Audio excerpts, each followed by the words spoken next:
What's up, JayhawkJukebox? Welcome back to another week. And just like every other week, we're going to start it the same way with Song of the Week. Mm-hmm. My name's Jack. I'm Virginia. Do you want to go first or do you want me to go first? I can go first. Okay. So my Song of the Week this week is a bit of a throwback. And I was inspired to pick this because my friend was like, there's this song. And I was like, oh my God, I forgot about this song. So the song is Confident by Justin Bieber featuring Chance the Rapper. And I've been like obsessively like listening to it like again now that I'm like, oh my God, I forgot about this. And also Justin Bieber songs are just so good. So like, yeah, I mean, yeah. J Biebs just hits. Like I don't know if it was the way I was raised or if it's just in my blood. I think I have Bieber fever. I mean, I heard Bieber fever. I heard that voice and I was transported back. Yeah. Because all I hear that song now is on TikTok. And it's in like thirst traps and stuff. So I don't need to see an edit of whoever. I can just listen to Confidence by Justin Bieber. Yeah. But I mean, hearing Chance the Rapper's voice was also a throwback. Yes. I used to be a huge Chance the Rapper head. Yes. And just look at him. Like that's so nostalgia right there. I know, young Bieber too. That hair, pre-dad. But it's such a catchy song. It is a catchy song. I genuinely do like it. I think it's a really fun song, even if you were to just separate it from the fact that it's like an old Justin Bieber song. Yes. It's entertaining to listen to. It is entertaining to listen to. It does its job. Yeah. And you know what else does its job? What? Alone With You by Mac Ayres, the song that I chose this week. Yes. Recently, Mac Ayres has been sort of re-releasing a lot of his popular songs that he only had on SoundCloud in the past. Okay, This one was released October 4th of this year, and it was released on Spotify in 2017. Or no, on SoundCloud in 2017. Okay, I didn't know that. That's interesting. Yeah, I love this song. I could talk about it forever, but I'm curious to hear what you think about this song.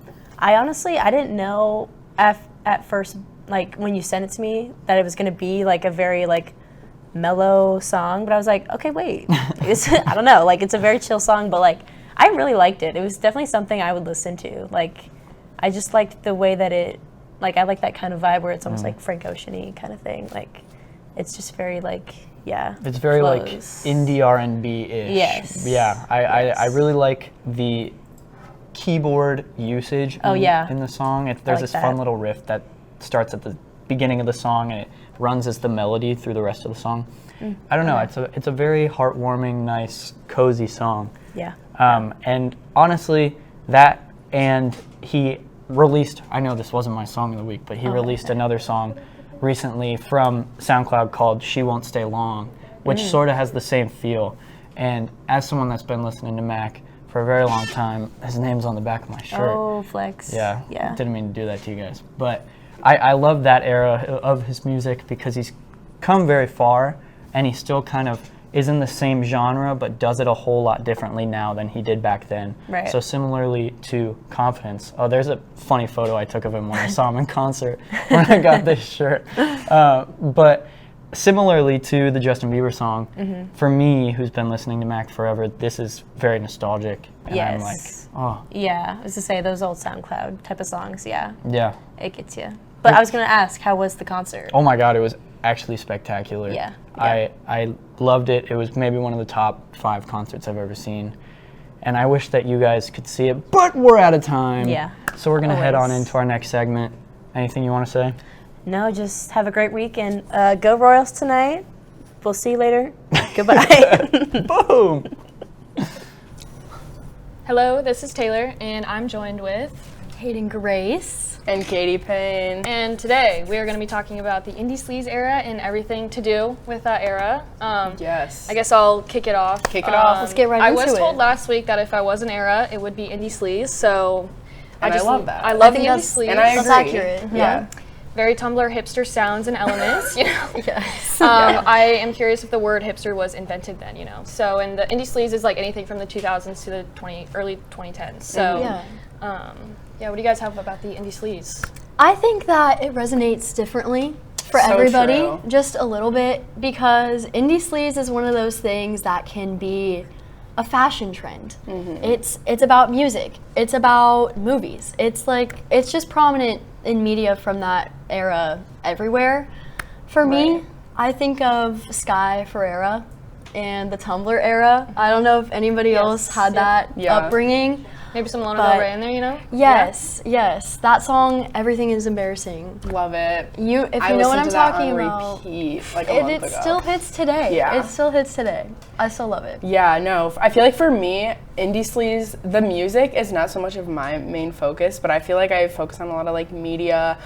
Immediately when I think Indie Sleaze, I think season 1 of Girls, 2011, like sort of like Shameless, and then also I was just thinking of the Juno soundtrack. Like, and that's not super Indie Sleaze, but honestly I feel like everybody kind of has a different definition. No, absolutely. So it's definitely like up to your own interpretation. You can make Indie Sleaze whatever you want it to. Yeah. You know? I agree. Yeah, and I had some top albums that I picked from like the Indie Sleaze era because I honestly think like my music taste was really shaped by Indie Sleaze, and that's kind of like where I found my love for music.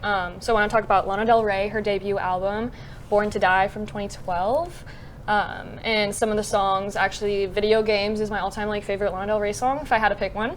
And it's because when I was in 4th grade, my older sister had me listening to, you know, Video Games on repeat, and I asked my teacher to play for the class, as one does, right? Yeah.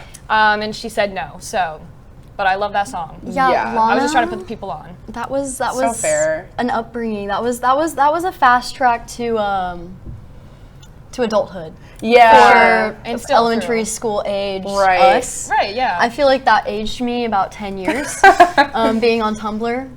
All of I was not on Tumblr, and honestly, thank God. I found a pipeline, and I realized my fashion sense at a very young age because of Tumblr. Thanks for that. But it was all the Arctic Monkeys, Alexa Chung, even Kate Moss was all up in. Oh my God, Kate Moss. Yeah, you were. Well, she's, you know, she's like the bad girl of fashion. She is the bad girl. So she had to get up in the bad girl scene, which I think the bad girl scene. it's messy, it's dirty, it's grungy. Right. That is what perfect. Indie Sleaze is, and I think they all pulled it off great. Yeah. I feel like also Indie Sleaze, like, I love to see like women doing Indie Sleaze because like Lana Del Rey is the representation, like that's awesome. I really think she's a great embodiment of Indie Sleaze. No, Yeah. that's true. Yeah. It's off kilter from the normal, like I think today a lot of trends are about clean girl aesthetic. Well, the Indie Sleaze aesthetic is a very different aesthetic than any other. We have dirty eyeliner. I was just gonna say that. Because it originated in clubs in New York City, in the club scene, because there were DJ sets and stuff. That's how people were kind of getting their name out there. So it was all those hole-in-the-wall venues that kind of created a space for those acts to grow. Like The Strokes, Interpol, the Yeah Yeah Yeahs. I feel like the cool people of that era, that's what they were listening to. Well, I also feel like Indie Sleaze, and I know I'm not focusing on music, but it's just so much more than music. Yeah. Like, it's really about individualism, and I feel like that's, individualism is such like a swinging pendulum in like media and stuff like that. And I feel like sort of 2024-ish, like it's kind of a nod back to the Indie Sleaze individualism. It's coming back. It's being coming revived. back, and I'm glad. Yeah, so. honestly, here for it. I'm here for it. Did you guys ever listen to "Summertime Sadness" by Lana Del Rey? Of course. Right? Iconic. That honestly was my introduction to Really? Lana right there. I remember hearing it on the radio for the first time, actually, that vivid memory. Oh my God, it's stuck with you. I believe I a was piece in of you. like first grade, second grade. Wow. That can't be right. That can't be right. Yeah, she was That's like like 6. 2014, right? No. When did that come out? That's a great question. 2012. 2012, then yes, I would have been in the second grade. Yeah. I had my iPad on the bus, Oh my gosh. downloading music on iTunes and Summertime Sadness. right there. Yeah, I actually At listen the to top. that song every day, or went during summer, like the last day of summer. It's like a requirement. Like I can't not go throughout the day unless like I put that song on, be emo, Indie Sleaze, and then I'm like, okay, I'm cured. Right. So. Does your music still reflect that same I kind of would vibe? say so. I've recently gotten into PJ Harvey, and I honestly feel like PJ Harvey embodies a little bit of Lana Del Rey, but she's more from the 90s. Like, I feel like I'm going, like, backwards. Okay. Like, I started in the indie sleaze, and now I'm, like, you know, like the White Stripes, Jack White. Yes. Wonderful. Love Yes. Jack White. Working through the roots, I see. Yes, I am. And then also another album I had that I feel like shaped my music taste is Alt J, and Awesome Wave by them, their debut album. They have a really cool, like, rock electronica like sound, and so I feel like I don't know. I also saw them in concert, and they were really good. It was for their 10th anniversary actually for the album in Kansas City, so that was awesome. That's awesome. Yeah, and MGMT is a Yes. band that reminds me of Alt J. yeah, that Breeze Block song just like is so classic though. Yes. Like, oh, it's Such a good song. It is. And Also, MGMT just had that song in Saltburn. that's, yes! And that movie was so Indie Sleaze. to me. Yes. I actually, What was that? last Maybe year, a little too Indie Sleaze. I don't which know. one? The one that was in Saltburn. Venetia, the sister in Oh, Saltburn. yeah. So last year, actually, if you guys are loyal jukebox watchers, then you would remember me and old friend Kit Cleghorn talking about Saltburn on the show and how Yeah. it related to Indie Sleaze. It was Indie Time to Pretend. Sleaze. That's what it's called. Time to Pretend. I love that song. That is such an Indie It's such the Sleaze vibe. cornerstone song, and they put it in Eyebrow that movie for a piercing. reason. Yeah. Yeah. They did. It's everything. I agree. Another thing that really brings me back to that era is American Apparel. Off topic, but Right. yeah. Yes. That's kind of what sums it up for me. Right. I think Okay. we covered all the bases. All Pretty right. much. Well, thanks for listening, guys. We're gonna go ahead and send you on to the next segment. See ya.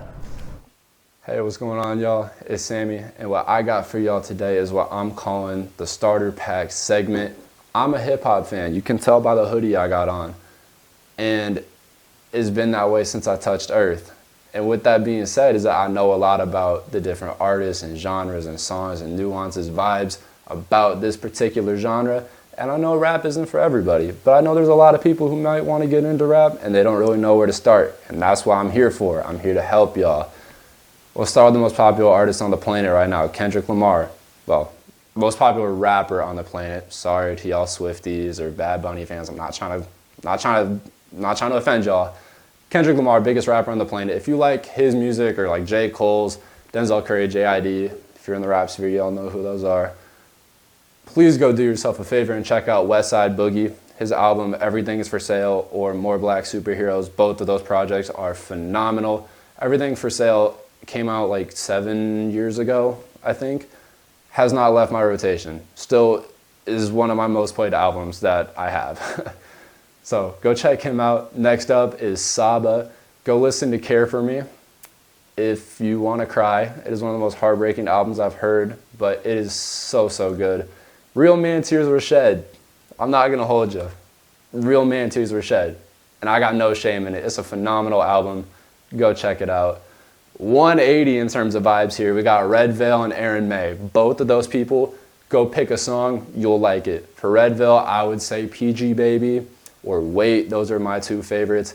For Aaron May, I would say Ride, No Recognition, and Let Go. Those are my favorites. Next up is an artist named Angelo Moto. He's a very new artist. Doesn't have a whole lot of music out, but there's something special with him. If you want to get ahead of the curve, hop on a wave before everybody else does. You don't gotta give me credit, all right? Go listen to Angelo Moto. My favorite song from him is Omega. I'm putting y'all on. Remember that. Next up, we're doing pretty much a 180 from everything I was just talking about. Those are all very, very happy songs, artists. I'm trying to chill out, you know, Pink hoodie, Mac Miller hoodie, you know what I mean? We're relaxing here. If you like Mac Miller, Frank Ocean, the first artist I could ever recommend to somebody would be Smino. Not a lot of people know who Smino are. He's gotten a lot more popular recently, I will say. But go listen to Black Swan, his album, his debut album. Oh my goodness, I cannot say enough good things about this album. There is so many good songs. You can go pick any song off of that album and you will fall in love with him as an artist. I've shown so many people just random songs from Smino. They're asking me who they are, how they can find him, who it is, if he makes more songs. Like, I'm telling you, man, I wish everybody on this world could hear a Smino song once in their lifetime. Enough about him. My next artist would be Isaiah Rashad. Probably the most chill artist I can think of in terms of when I think of his best album or my favorite album from him, The Sun's Tirade. Songs like Park, What's Wrong, AA, Dress Like Rappers. Oh my goodness, all those songs, I love all of them. They're all so different, but they all have the same vibe to a degree, but they don't. But they do, but they don't. You know what I mean? If you listen to it, which I would recommend, you will understand what I'm talking about here. But finally, I just want to talk about some older hip-hop songs. We got to respect our elders, you know? History is important, especially with a genre like hip-hop. You know, everybody knows the Tupacs and Biggies and Eminems, 50 Cents. We're here talking about a Tribe Called Quest, Wu-Tang Clan. You know, go listen to 36 Chambers, you know, enter the Wu-Tang. Go listen to somebody like Project Pat, one of the most influential rappers that most people have never heard of. If you've heard anything from Drake in the past 3 years, he has stolen something from Project Pat, man. Most samples you hear too, coming from, you know, 3 6 Mafia, that Memphis sound. I could talk about this type of thing forever, man. But unfortunately, that's as much time as I got for you guys. Go check out Smino and all these other artists, you know, go pick one. Anyway, I hope I was helpful for y'all today. Y'all take it easy, stay blessed, and take care, guys. Hello, everyone. It is I, Hayden Grace, again. This is not the last time you'll see me either, so stay tuned. Today, I'm bringing you the event forecast for today, which is through November 12th. So you got a good lineup for the foreseeable future, so you can plan out your concert-going plans. But first, we have tonight at the Replay Lounge at 10 p.m. We have Corners of the Sky, Mold, and Reptile House. Now, this is for my metalheads out there.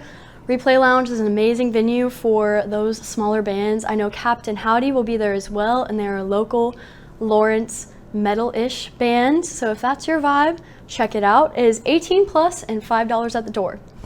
Coming up next after that, we have Houndmouth on Friday, October 18th. That is going to be at Voodoo in North Kansas City. Now, this is a little bit of a drive, but if you're into the kind of indie vibe, it is worth it because it is also on the same night as Late Night in the Fog featuring Lil Jon. Now, I know that's not everybody's vibe, therefore we provided 2 events on the same night. If you're not into the whole basketball arena atmosphere, go check out Houndmouth at Voodoo in Kansas City. It is going to be $25 tickets for that. More ticket info for Late Night in the Fog is available at the Kansas ticket office, so if you have questions about that, check it out there. But I do recommend showing up. Last year was quite a show, so we'll see what Lil Jon has in store for us this year. After that, we have Jake Shane. So if you're not familiar with Jake Shane, he is famous for Therapus on YouTube, which is a podcast that I highly recommend you listen to. It is great advice. He's a very funny guy, big fan.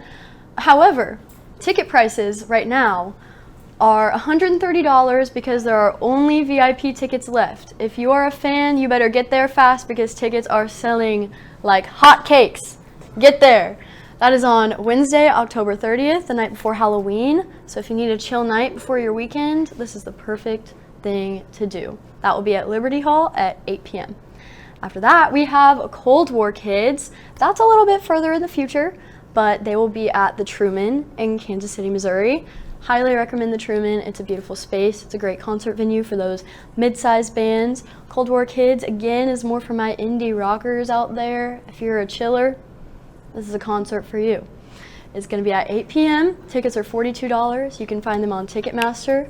Highly recommend. Great vibe.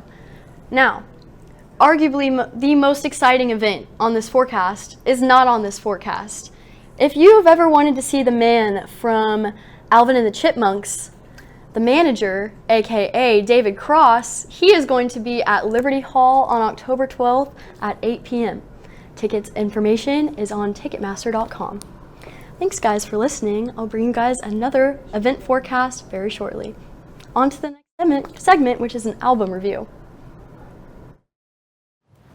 You may not hear it at first, but it's there. Our chant, rising.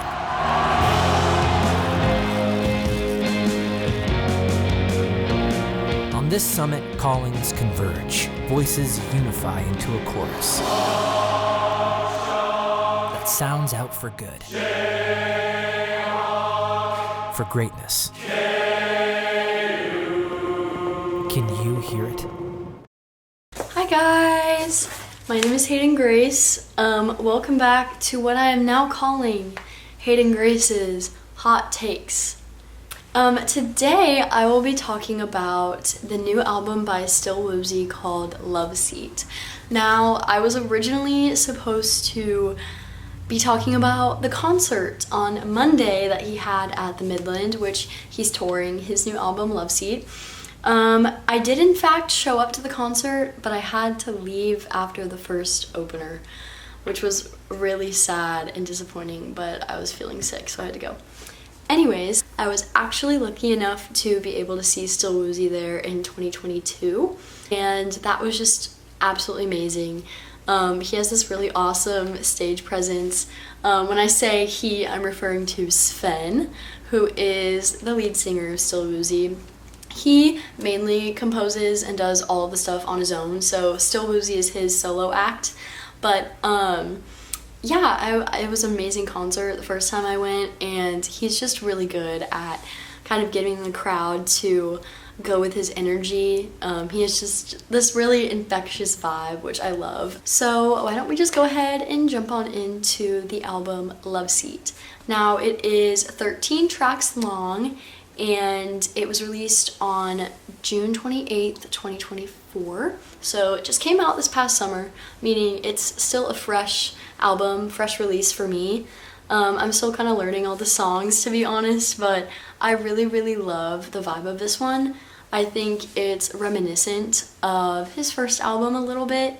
I really like that he kept that established sound that he has going. He kind of has this, it's not even electronic, but it's definitely not an acoustic sound.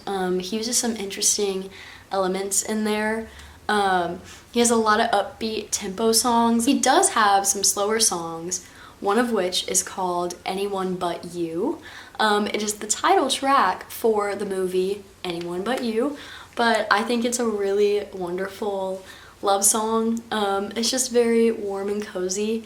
Obviously I love love songs. I wouldn't be on the show talking about an album called Love Seat if I didn't.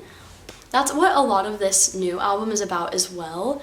So Sven is married and just had a baby with his wife, who is actually the artist for most of his cover art for his EPs, including the album Love Seat. He's been quoted as saying that all of the stuff that just naturally comes from his wife's brain happens to translate to what he wants his music to sound like and what it does end up sounding like. So I think it's a really beautiful creative union, and it just kind of shows a little bit about their relationship. This album does also talk a lot about their love story. His first album does as well, but one of the songs on here that I want to point out specifically is called Frida Kahlo, because she's an artist, his wife's an artist. It's just this beautiful song about them and their kind of journey together. I'm just a really big fan of his songwriting because I think that he has a sound that's, again, very upbeat, up-tempo, high energy, but some of his lyrics are really tender and personal. For example, a lot of the songs on this album. Another song I want to point out is called Big Fish, and whenever I'm listening to artists that I know pretty well and I'm kind of familiar with their discography, I always love to see a little bit of variation in the songwriting, and this song is an ode to his father. The title came from the movie Big Fish, which is also kind of a story about a father-son relationship in a way, and so I think it was really cool that he took that and kind of added that into the title of the tracks. Another thing that I think is really interesting about how Sven organized this album is his sequencing. In interviews, he had also mentioned that he had strategically started to put the slow songs kind of in the middle, because he usually likes it when there's a strong start, energy in the beginning, and the middle you kind of have your slower tempo, kind of as an intermission of sorts, and then at the end he said that he likes to finish strong with some big energy. It looks like he took a different route this time, because Rid of Me is a slower song on the album, and it is the last one. It is track 13. So I think that that's an interesting approach compared to his first album. Again, this is his sophomore album, so in this one we see him kind of establishing his sound and his style. But he also mentioned that he was trying to incorporate some instrumentals that were a little bit different than his signature sound. I hear that a lot in tracks like Frida Kahlo. There's some acoustic guitar that goes along really well with his his production is just very refined, and it's definitely not something you could replicate all the time acoustically. Overall, I think I would give this album a 7.5 out of 10. I give it that rating because I really, really love his first album a lot. I think it's hard to follow, but he kept a lot of those same elements that I loved from it. But yeah, I would give this album a 7.5 out of 10. Alright, that is all for me. Thank you guys for listening to another Hot Takes with Hayden Grace. I hope you guys enjoyed, and I'm going to go ahead and send you on to the next segment. Hello everyone, welcome back to Jukebox News Flash, where we'll be recounting the top music stories from the past week. I'm Eli. And I'm Katie. New metal group Limp Bizkit has taken action against Universal Music Group. The lawsuit alleges that the label deliberately withheld at least $200 million in unpaid royalties. The lawsuit goes on to claim that despite the band's popularity being on the rise, UMG has failed to pay royalties and that they never intended to. The group alleges that UMG designed and implemented royalty software and systems that were deliberately designed to conceal artists' royalties and keep those profits for itself. Limp Bizkit hit peak popularity the late 1990s to the early 2000s. According to the band, with their recent resurgence, their assets have grown to 68% in the past year. This is a significant increase from the past years when their assets steadily grew between 30 to 40%. Despite their steady growth, the complaints assert that the band never received the money that they were due.